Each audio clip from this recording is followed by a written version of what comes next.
Good morning guys. Klase na pod. Mag-andam ako sa akong uniform. Tara guys, kailangan gud ni siya piloon o gihanger. Gihanger kay kusnot kaayo. Wala mi lunch siya. Tara guys,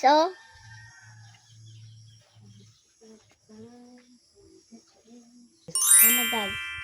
Next, kay limpyo sa akong sapatos. Tara, hugaw na po kaayo. Clean na diyod, limpyuhan. Ako naman, nakalimpyo sa akong sapatos, dila akong mama.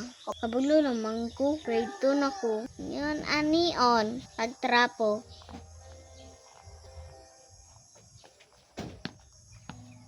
Tamo mga bata, nakalimpyo ang mong sapatos. Tara na ko. Thanks for watching.